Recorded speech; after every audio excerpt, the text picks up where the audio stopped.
তো ফোন দিছে যে আমরা ওই যে ছেলেটাকে ইয়ে করা হয়েছে, তো উনি বললো যে আমরা এদিকে আসেন না, যে আমার বাবাকে একবার ফোন দিচ্ছে, উনি বললো যে ওখানে যান।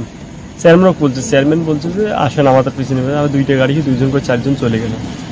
যে দেখি রাস্তা দেখেছি যাইছি, দেখেছি যাইছি, দেখার পর ওই যে পার্বতীপুর নাই গেটে 2 কিলো এই দেশে আর কি মুজার মোড় বলে নাকি, দেখি ওই মুজার মোড়ে ওই রাস্তার যে কিলোর দেওয়া আছে, কিলোর সাইড হতে পেহাল হ্যাঁ পড়ি আছে, সেতর হ্যাঁ ওই রাউজিয়া পড়ি আছে।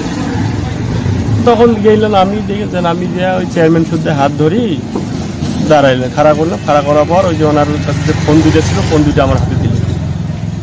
দেওয়ার পর কাছে মামা ফোন দুটো ধরেন, ধরার পর ফোন দুটো নেওয়ার পর আমরা নিয়ে গাড়িতে নিয়ে ওই যে সৈয়দপুর টার্মিনালে আসলাম।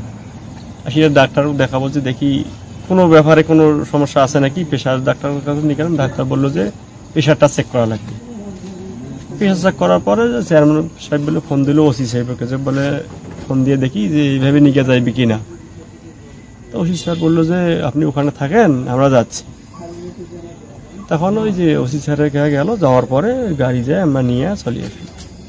কোনো অসুবিধা পাইছেন ওনাকে? ও ওখানে যখন প্রেশার না পাইছে কোনো অসুবিধা পাইনি, কইছে প্রেশার ঠিক আছে, মাথার সমস্যা কিছু অজ্ঞান করছিল, যার কারণে শরীরটা দুর্বল আছে এই আর কি। এখন কিরকম? এখন তো মেডিকেল করার সময়